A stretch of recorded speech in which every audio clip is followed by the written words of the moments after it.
8,000 years ago, in a settlement called Çatalhöyük in what is now central Turkey, somebody sat down with a piece of obsidian and began to grind. Obsidian is volcanic glass, black, brittle, sharp enough to cut the skin. But it doesn't occur naturally anywhere near there. The closest volcanoes are 120 miles east. But someone carried it that far and then spent hours working on one face of it, making it perfectly flat, polishing it until it had a shine. What they were making is the oldest mirror anyone has ever found. We know these things mattered to these people because we find them in their graves. People were buried holding on to them. Here's the thing though. If you look into polished obsidian, you don't see your face, not exactly. You see a shape, dark, floating, a distorted version of yourself hanging in the black. 6,000 years after that first mirror was made, the Apostle Paul wrote that we see through a glass darkly. Most of us picture a window when we hear this, but he was actually talking about a mirror. It was made of bronze by his time, not obsidian, but it was no better at showing the truth. And for almost every human being who's ever lived, that was the best they had. That was the only version of your face you were ever going to see. Obsidian, bronze, tin, all of it dim, all of it warped, all of it a bit of a lie. The clear mirror that hangs in your bathroom right now is barely 2 centuries old. Nearly everyone in history lived and died without ever seeing an accurate image of themselves, reflecting back. And not only can we see ourselves clearly, but we can see inside ourselves, the complex choreography of neurons and synapses. But is this vision inside really clear? Or now do we see through a microscope darkly?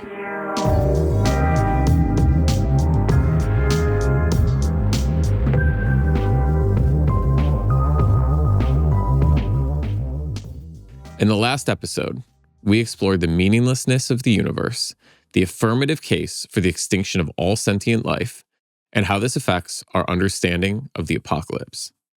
In this episode, I want to zoom way in from the bleakness of the cosmos to the spiritual potential of the neuron.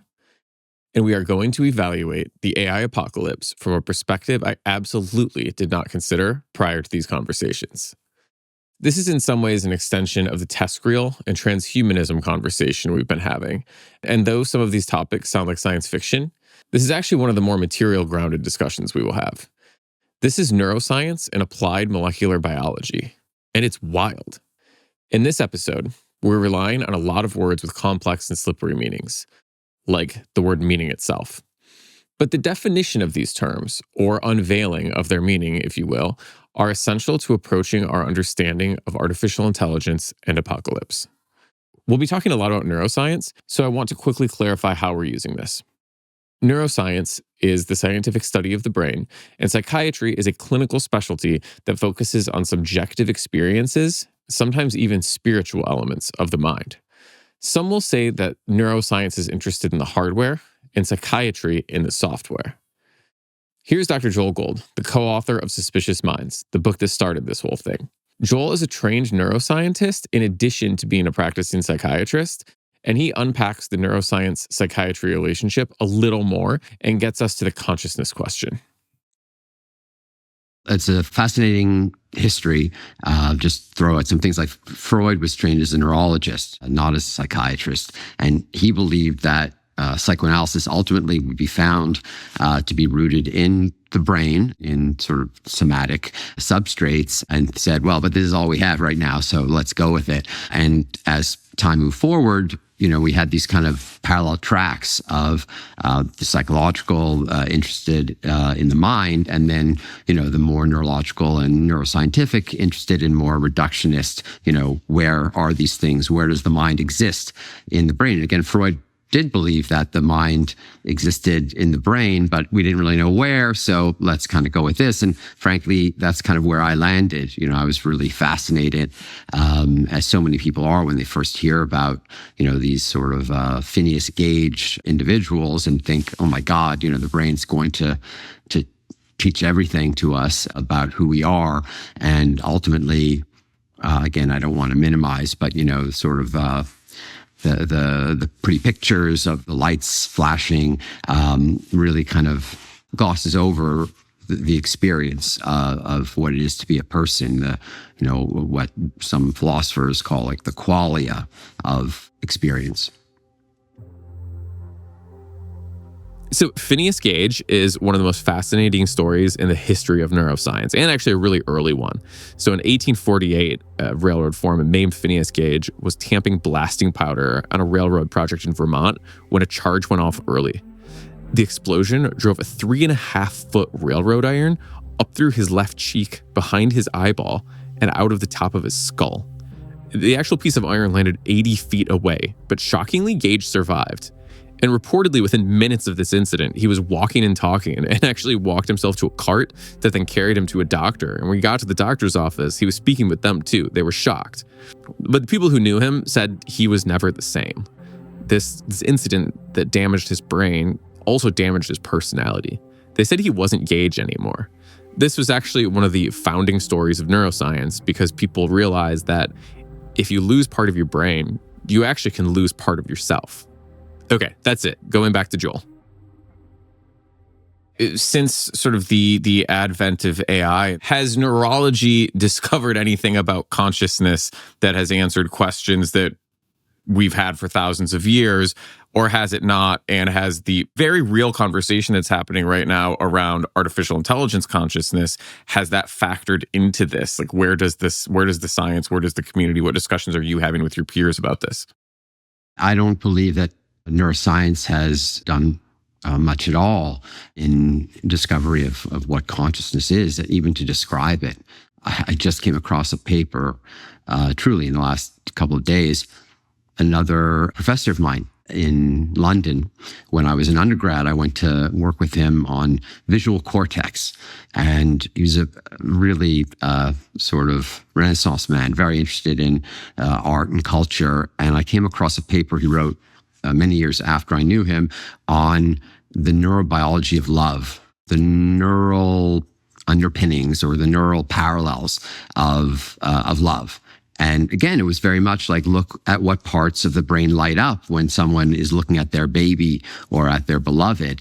And that's interesting, but it doesn't really mean very much in terms of the experience of being in love any more than, if I were to ask you to describe the smell of coffee or what a Beatles song sounds like. How would you even describe it, right? Let alone the whole, I think, therefore I am.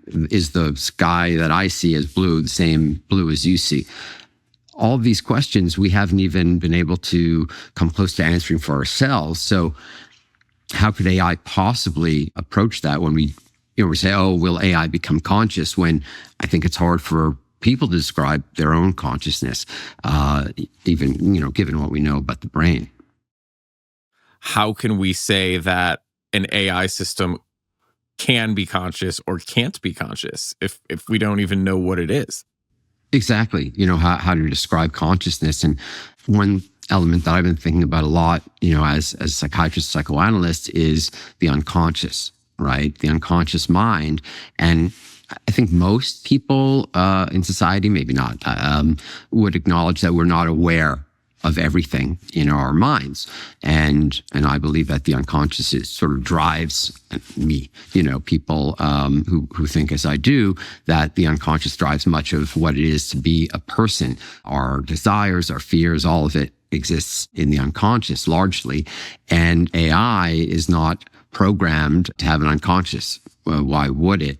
And so if one were to take that as an article of fact, if not faith, that one must have elements out of one's consciousness in order to truly be conscious, strangely, then how could AI possibly be? It put me in mind of the Philip K. Dick novel, Do Androids Dream of Electric Sheep? Or something, right? The Blade Runner book. And that's just it, right? AI doesn't dream.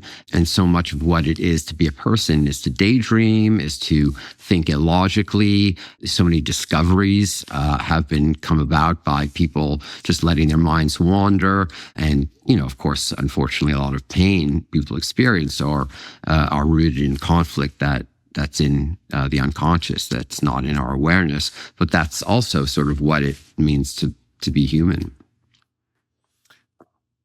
In over a year now, it's officially been a year since we first met in Montreal. This, I believe, is the first time that this has come up. The idea of AI not having an unconscious. This is I can't believe it. There's nothing else I can think about now. You're welcome, or I'm sorry. I don't know.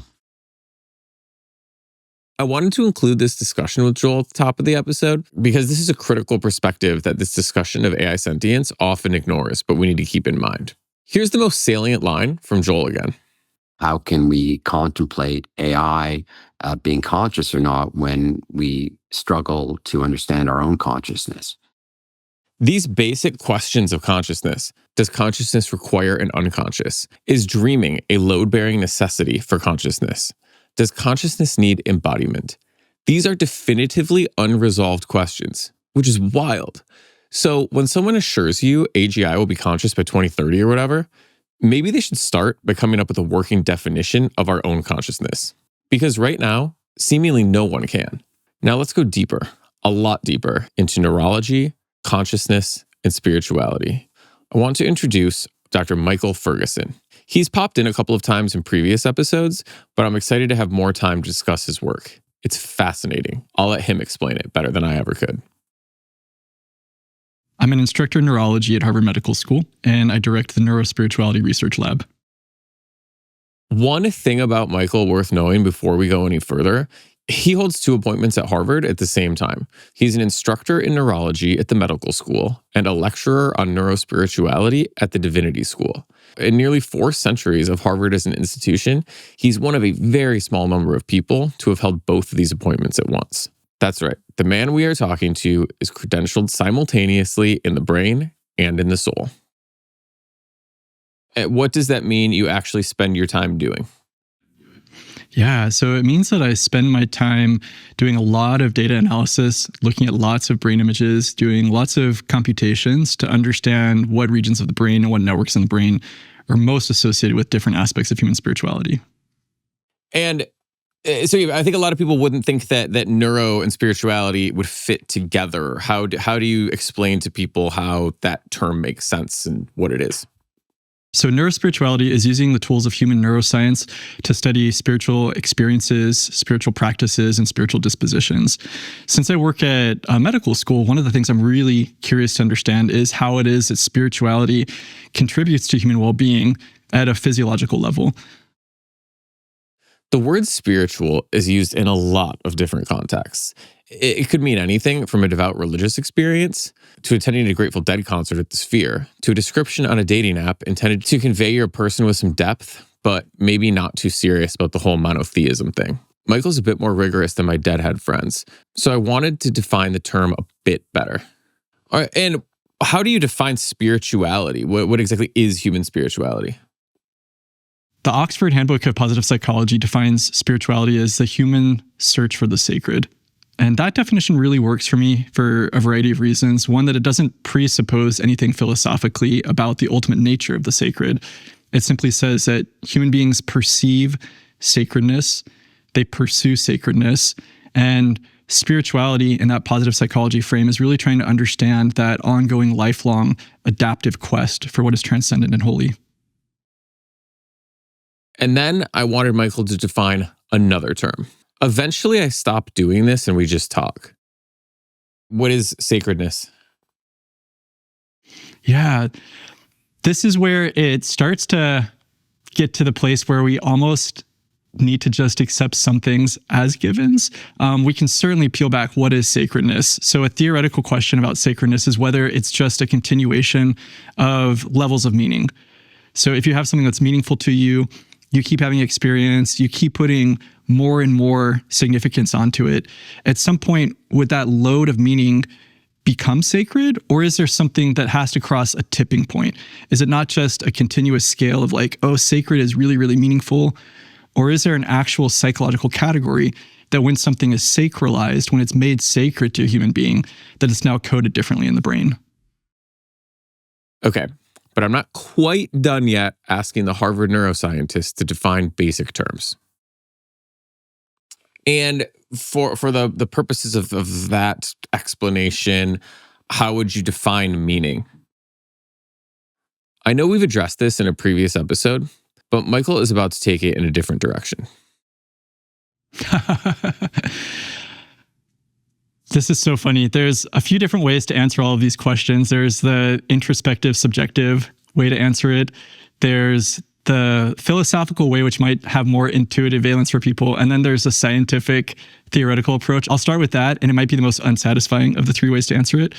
But one of the ways that meaning is conceived cognitively is that it's reflecting back to us a continuous train of episodic memories, that we all accumulate these scenes, we try to make meaning out of them, and over the course of constructing a life narrative, we weave together more and more of these remembered episodes.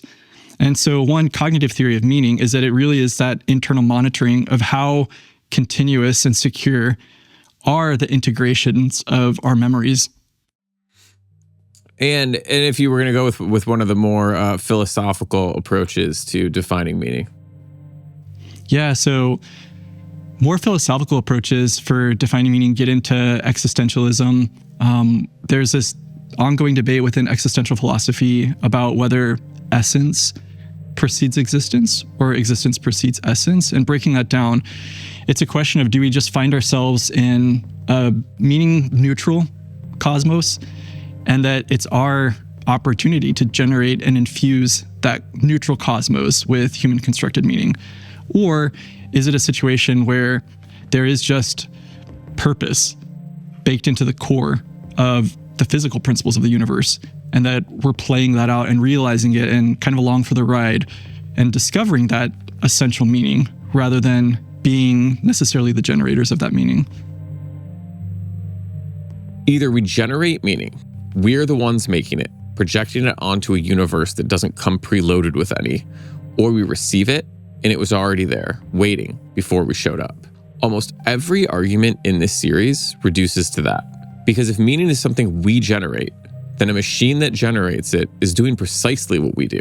And if meaning is something we receive, then the only question that matters is whether a machine can be built that receives it as well.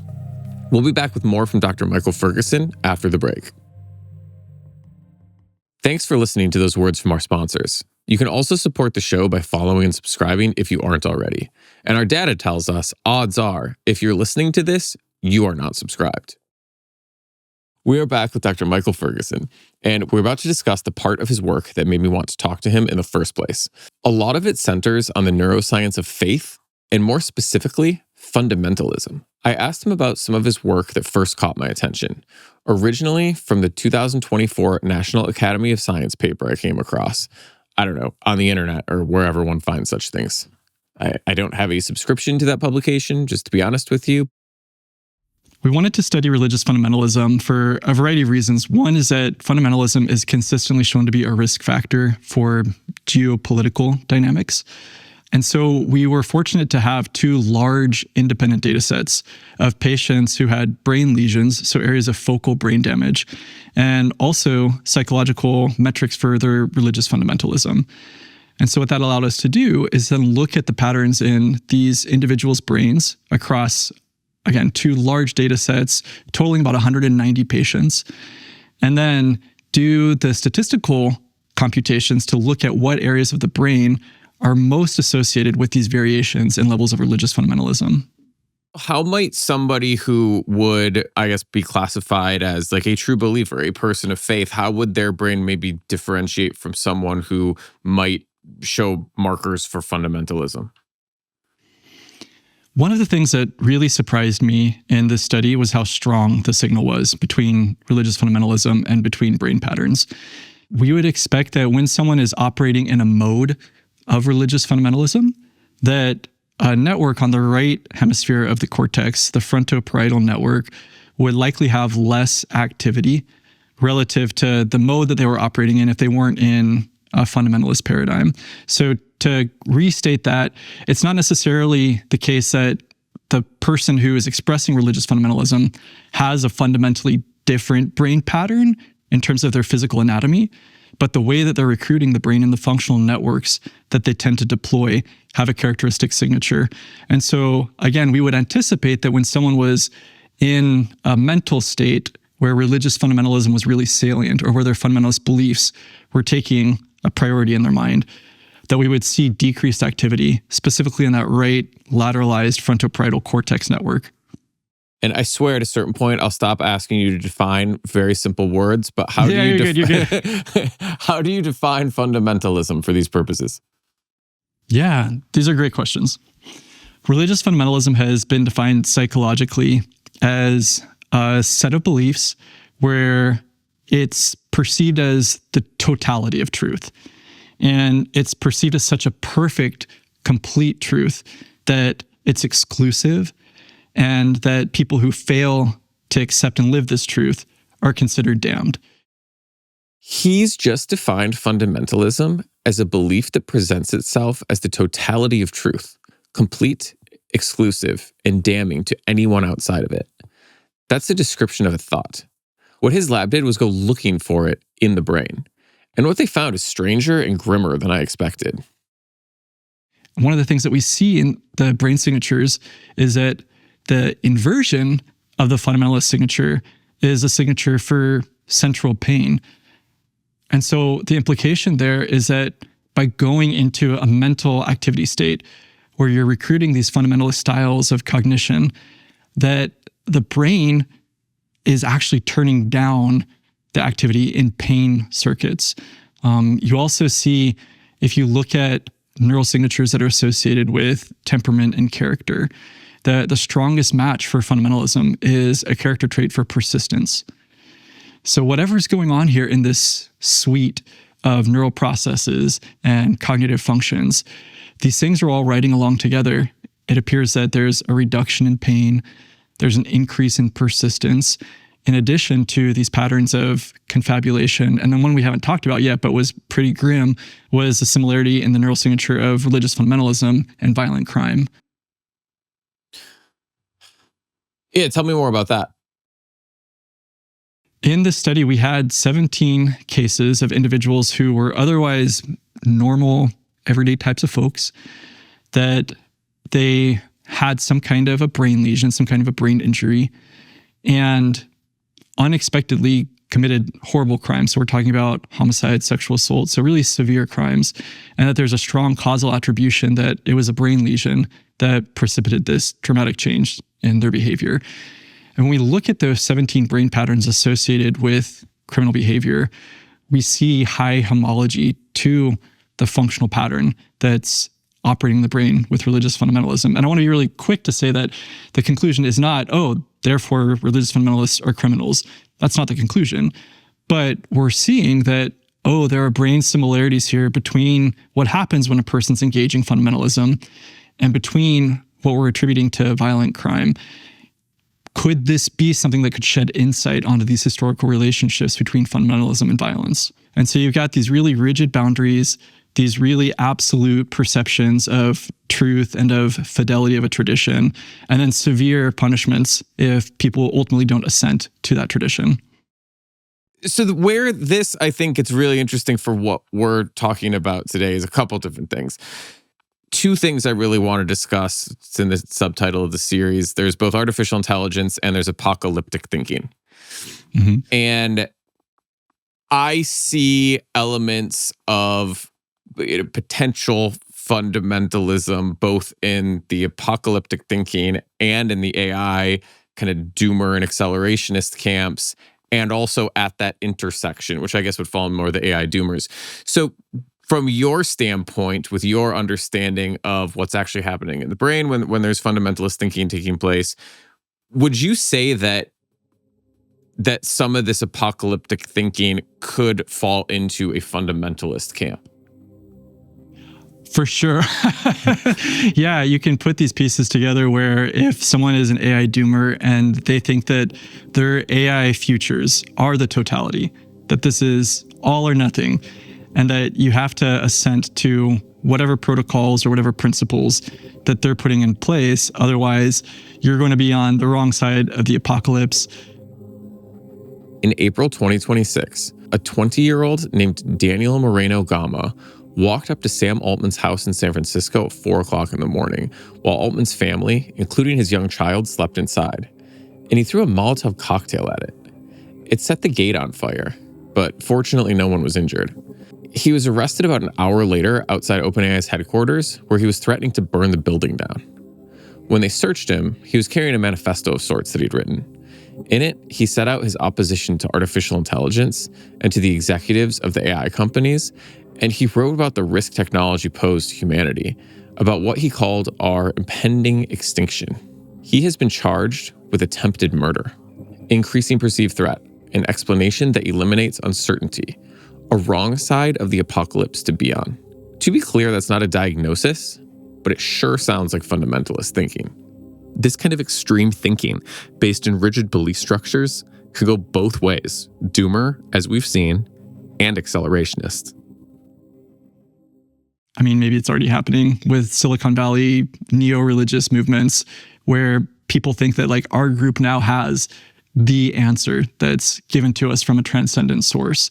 And it's our mission to prevent the annihilation of the earth. Those elements would definitely be something that would make me raise my eyebrows about new fundamentalisms coming online. There's also an interesting thing happening with the CEOs of these companies, of OpenAI, of Anthropic. They will, in the same sentence, say, we think this is going to usher in an age of abundance where there's a universal basic income and people don't need to work anymore. But there's also a 5 to 20% chance that this technology causes the end of humanity. So good marketing, first of all, but let's take them at face value and say this isn't just a marketing gimmick and they actually believe what they're saying.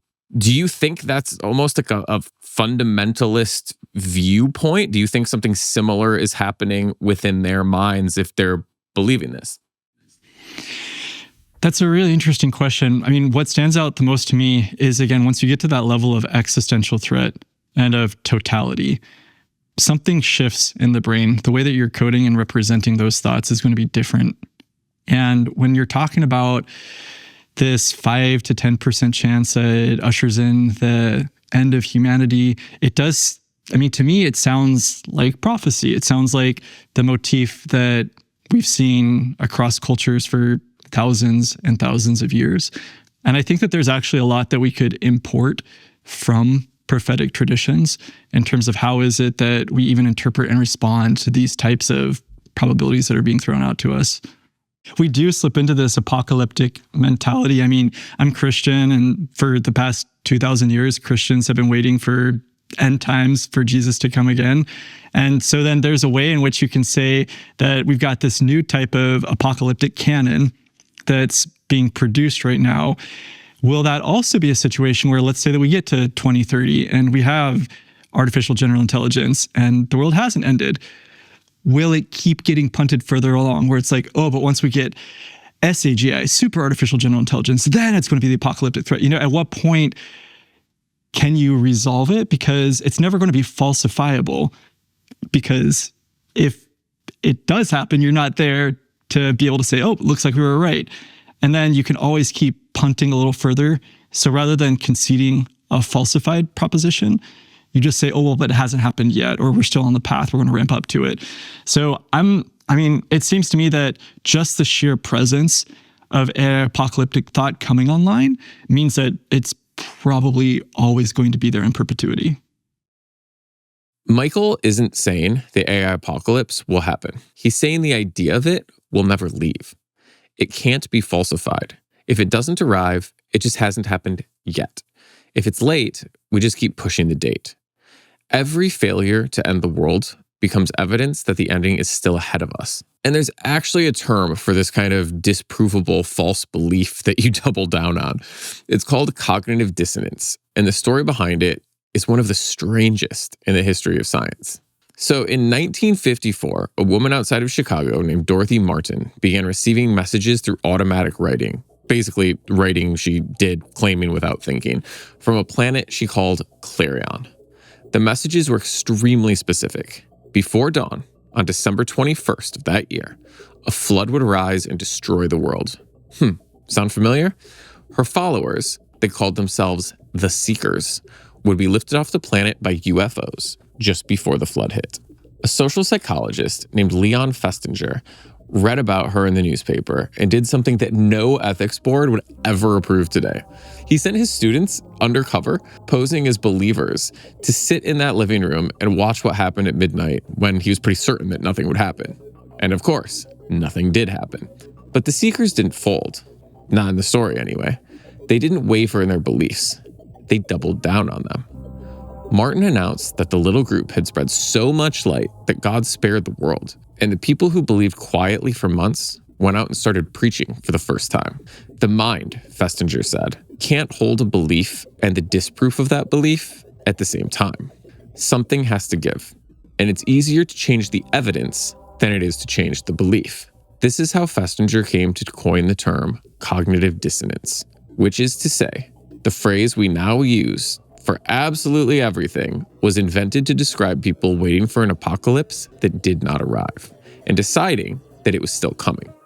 But I have to tell you something that I only learned yesterday while researching for this episode. The most recent research says that it actually didn't happen the way we've all been told. Just this past November, a historian named Thomas Kelly went through all of Festinger's work, but he found these papers that were sealed until Festinger's death. When the box containing them was finally opened, the transcripts, the phone logs, the notes, the notes that the researchers had passed between themselves, it turns out the story was actually very different from what was published.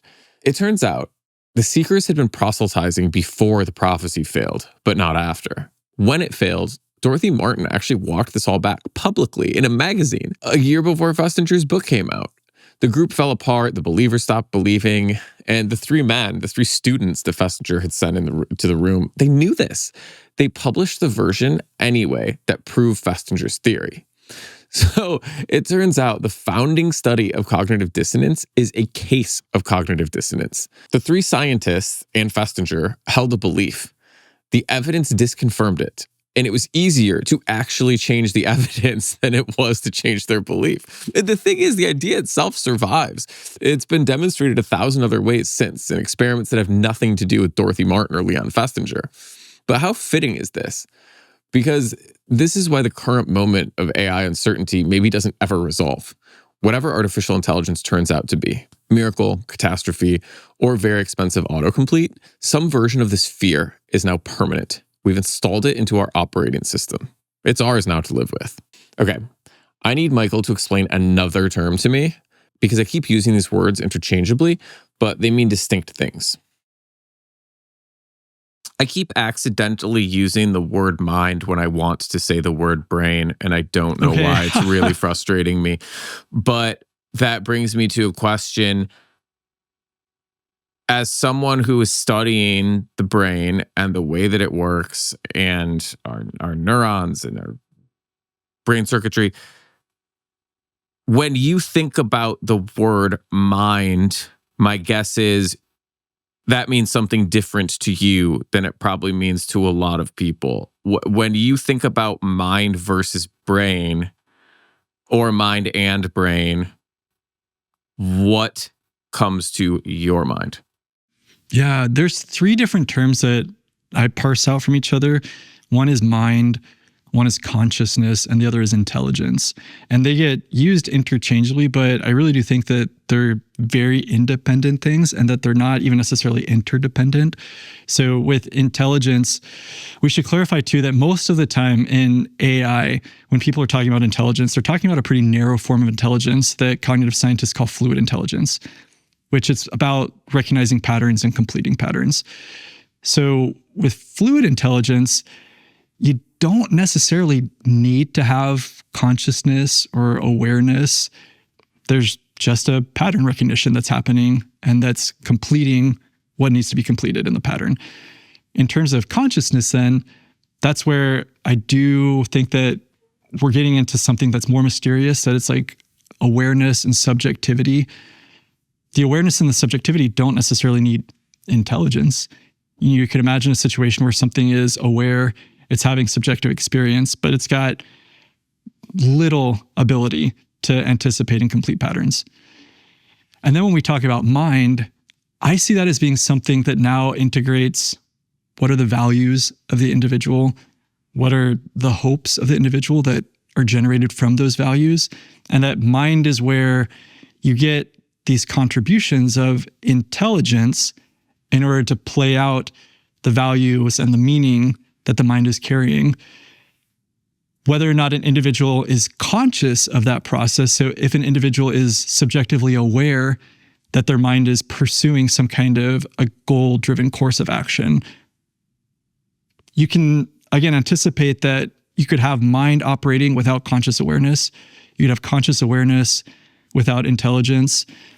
And so for us to say, okay, we've got an artificial intelligence, to me, it doesn't necessarily follow that it has to either have consciousness or even be a mind.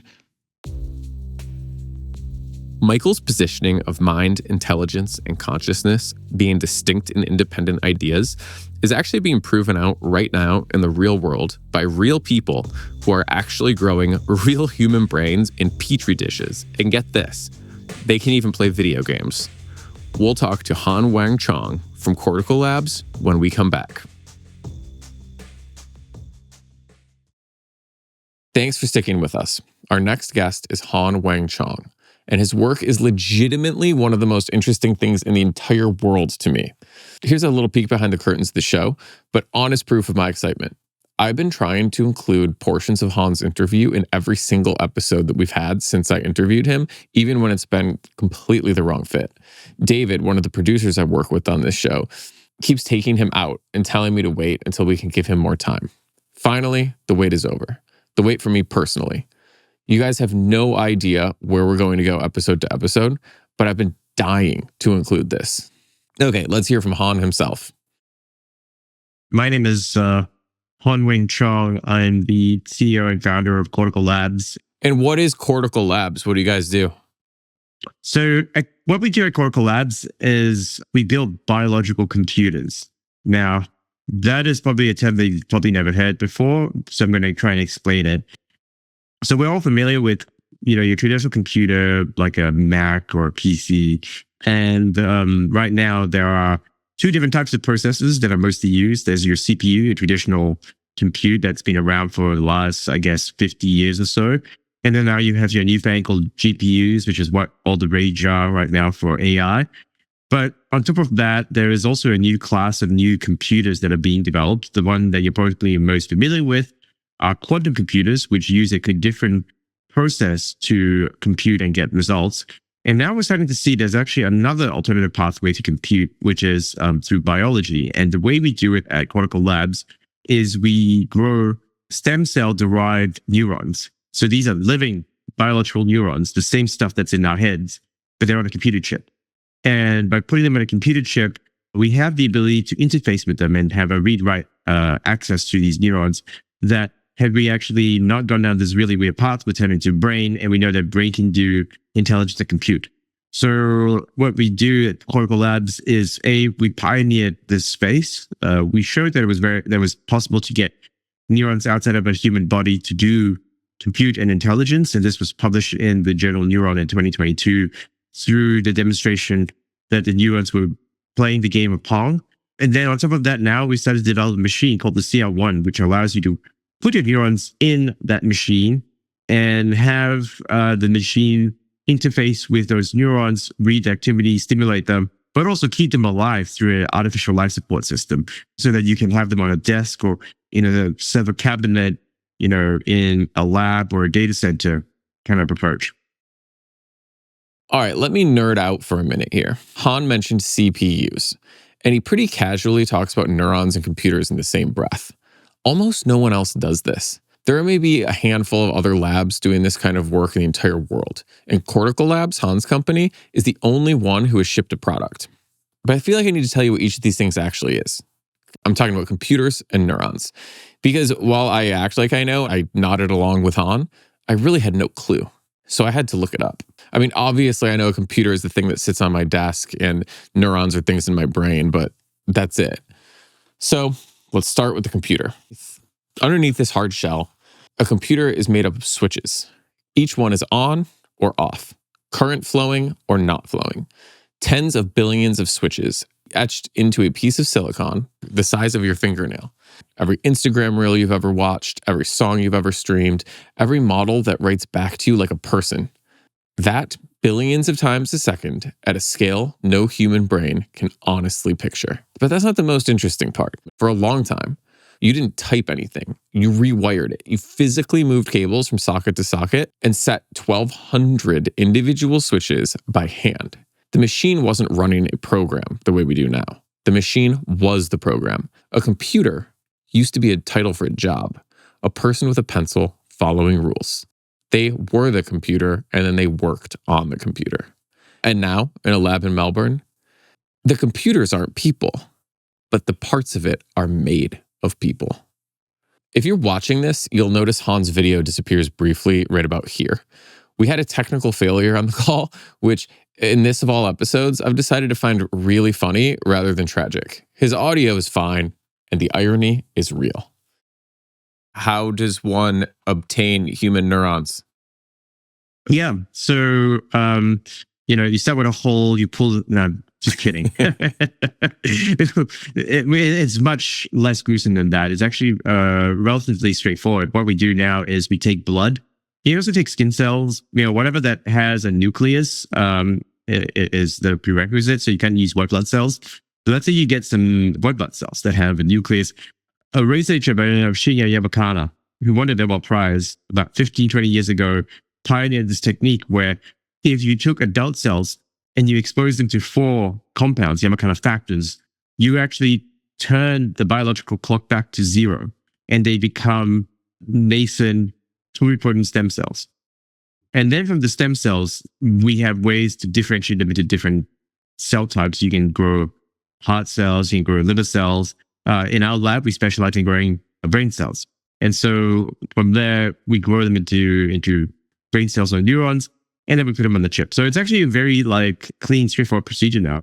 We've seen some very interesting stuff that's built on this platform. So the most recent thing was a student developer by the name of Sean was able to train the neurons to learn to play the video game Doom.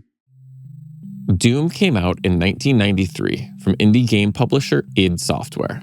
It's the game that more or less invented the first-person shooter. This is a genre of game I've spent probably entire months of my life playing. More than that. I mean, honestly, countless thousands of hours. This is actually important to me. This is my son and I bond over first-person shooters. Shout out to Halo. In Doom, much like Halo, you're a space marine of sorts with a gun, walking corridors on a Martian moon, killing things that come out of the dark.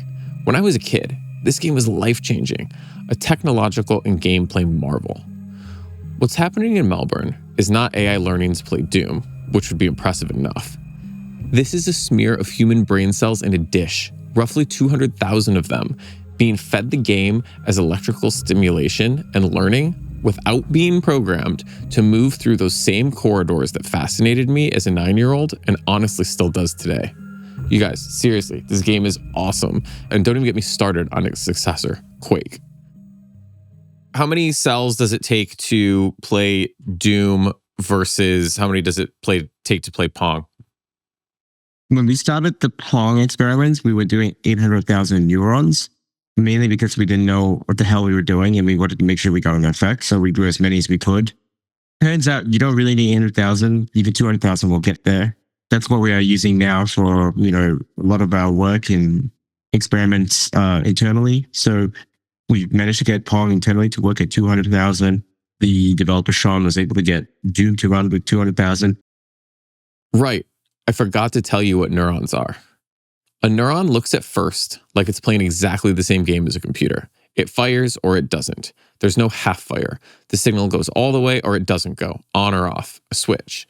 That resemblance is why the things running artificial intelligence are called neural networks.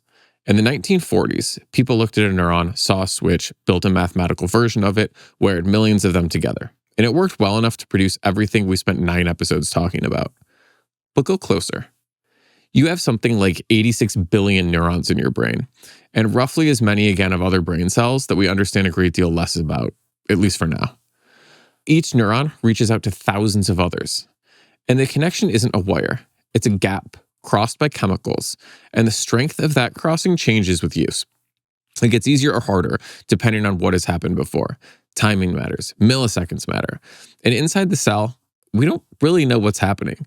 There's live scientific argument about whether a single neuron is computing on its own, whether the branches feeding into it are doing work of their own before anything fires, or whether they have to be connected to fire. A switch has not really anything happening inside. A neuron is almost entirely inside. We'll later learn why Michael Ferguson calls it a black box. And every one of them is running an ancient version of essentially the same trick we just described. DNA is the instructions for building a body, and it is also the information being copied. It's one molecule, one format. So Han isn't putting switches on a chip the way we've done for 70 years. He's putting 200,000 small independent machines on a chip, each one already running its own program, none of them built for this, and he's asking them, getting them to agree on how to play Doom. Michael Ferguson comes back to this later and says that we built machines out of a guess about neurons. And now we've used the machines that we built based on the neurons to explain the neurons. And now we're using the neurons to build new machines. Maybe the parts don't matter. Maybe what matters is the pattern, because it's sure starting to seem like it. Okay, back to my conversation with Han. Now that you and I both hopefully understand what neurons are beyond just things in your brain. And how do you train the neurons? How do you know when they're learning something or not learning something? How do you encourage them to go down that corridor? What does that process look like? Yeah, so, as with any sort of like training or learning, you've got to have benchmarks and measures. So for instance, if let's say we were doing Pong, right? We would measure the important things, which is hit to miss ratio. How long can you keep the ball in play? Like number of long rallies, number of aces, kind of stuff. So those are some of the metrics that we measure. And what we do is we have, reinforcement signals that either positively or negatively reinforces a behavior. So for instance, if we want to optimize for an increased hit to miss ratio or longer rallies, we should be positively reinforcing the behavior, which is move the paddle to hit the ball, and negatively reinforcing the miss. So that's what we do. Whenever the Pong game runs, that's what happens. In Doom, it was a more complex one, but ultimately it was a very simple A, don't waste ammo, don't get shot, B, shoot the bad guys. And when you say reinforcing it, how do you reinforce? Like, how does the, on the neuron level, how do you positively or negatively reinforce a behavior? Yeah, so, there are probably many different ways. The one that most people are familiar with is, using dopaminergic substances to reinforce a particular behavior. We don't really do that primarily because it's very complicated to find injection of dopamine and turning it on at precise timing that's happening in the virtual world. So what we do is we resort to using electrical stimulation. Positive and negative reinforcement. There's a more blunt way to say that. And I think Han is being polite by not doing so. But what he means is reward and punishment. They teach the neurons by rewarding them and by punishing them. The way it's been described to me, the neurons don't like chaos. So to punish them, Han's team sends them a chaotic electrical signal. To reward them, it sends them a pleasant sine wave, like the one you're hearing right now. But the scary thing is, to really punish them, Han's team removes them from all external stimulation. It's kind of like solitary confinement, but for neurons. I find this haunting because these are living things. And even if they're not conscious, whatever that means, this is also really, really interesting. Like so much of what we're discussing this season, I'm conflicted, like honestly, deeply conflicted here. Now, there's a theory called the Stranger Principle that's been developed by Carl Friston at UCL that is what we use to base a lot of the theoretical underpinnings of how this thing works, which is to say neurons seek to reduce the amount of information surprise between their internal beliefs of what the external world is and what the external world is. So the way to best describe it is you and I, dog, cat, all these organisms out there, we all have a very good internal world model of what the world actually is. That's how we are able to navigate the world so effectively. That's how we avoid walking into a pothole or walking on sand or, realizing that we don't have to compute for every object because there is gravity that keeps things anchored to the ground. So these are beliefs, these are priors in our internal world model. You can think of these neurons as having no internal world models because they're naive. They've never actually really seen the world or, interacted with something that actually has any rules. And so what we do is we say neurons have a distribution, a belief of what an external world is, and an external world being the simulation world that we build for the neurons, right? So it could be Pong, it could be Doom, it could be Snake or something like that. But all these virtual worlds have one thing in common, which is that there's structure, there are rules which affect the distribution of data or information. And so the neurons are trying to get very good at modeling the rules of this virtual game world. Now, we can modulate this positive or negative reinforcement signal by making the external world more predictable or more unpredictable.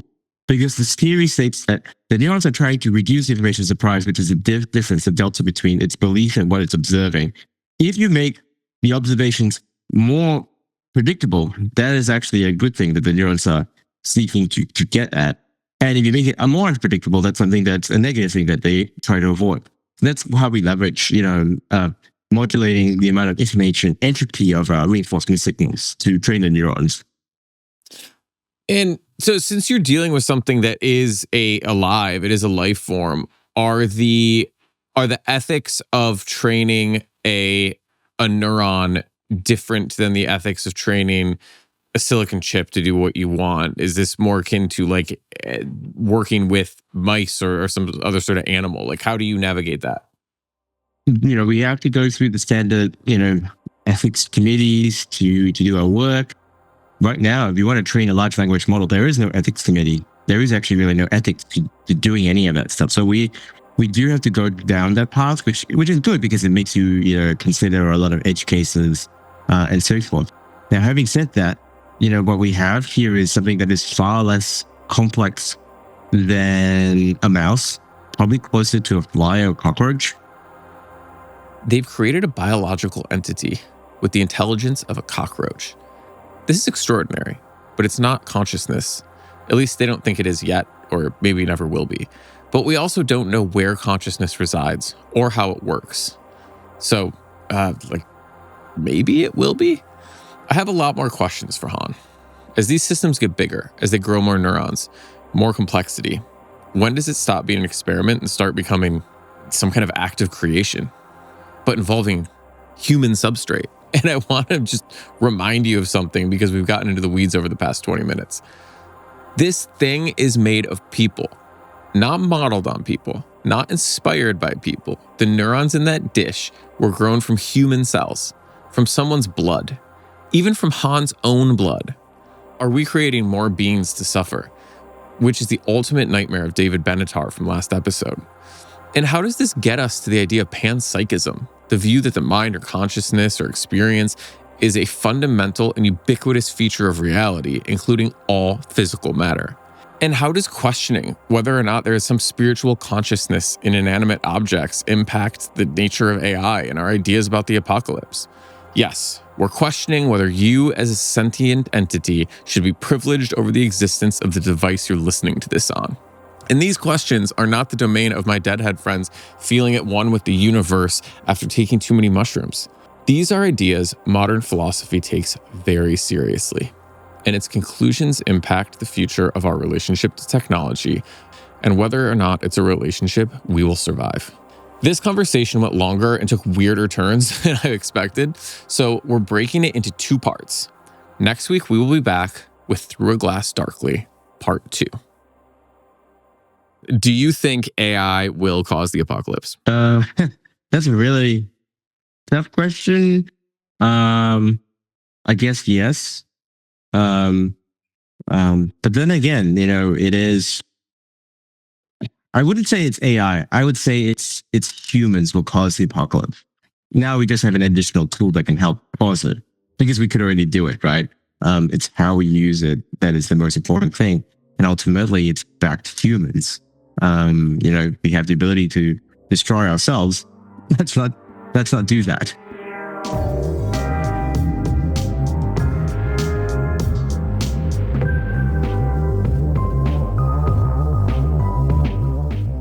We started this recently, and I'm going to do it again where I read some reviews we've gotten, mostly on Apple Podcasts, because these reviews have really been incredible and they mean a lot. So I won't read them in their entirety, but we've got one from Yvette, number 1. It says, must listen, 5 stars. And here's where I start to blush. Best show since Art Bell graced our airwaves. I mean, I highly doubt that's true, but thank you so much. Aimster537 says, magnum opus. Just loved it. Wolfgang Erflump, I love the names on here, says, oh my, riveting, smart, and well produced. Also got not a great one, which I think is funny, from different drummer who says, need to end. They don't know when to shut up. Well, sorry, different drummer. We are not going to shut up anytime soon. And Titika Burke says, thought-provoking. Sends me down all kinds of amazing rabbit holes. Like I mentioned, these aren't the complete reviews. I'm just pulling a couple words here and there, a couple operative words from them. But thank you all so much. We appreciate you listening. We appreciate your engagement with the show. If you want to engage even deeper with some of these long-form interviews, we do have a Patreon now. Thank you to those who have subscribed. If there's anything that you'd like to hear from us, if there's anything you would like us to go learn about on your behalf, feel free to email us, hit us up on our socials. The links are in the show notes. This world is just so fascinating that we've been exploring.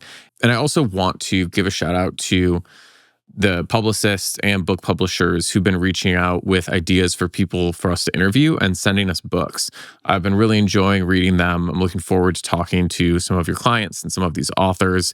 And the fact that you see our show as a place that would be a good fit for the incredible thinkers that you all represent, or who you're engaged with and whose work you're passionate about, that really means a lot to us. So thank you from all of those who support us from all different angles on all different platforms. We really appreciate it. We love doing this, and we want to continue doing it for a very long time. Last reminder, follow and subscribe, rate 5 stars. Thank you.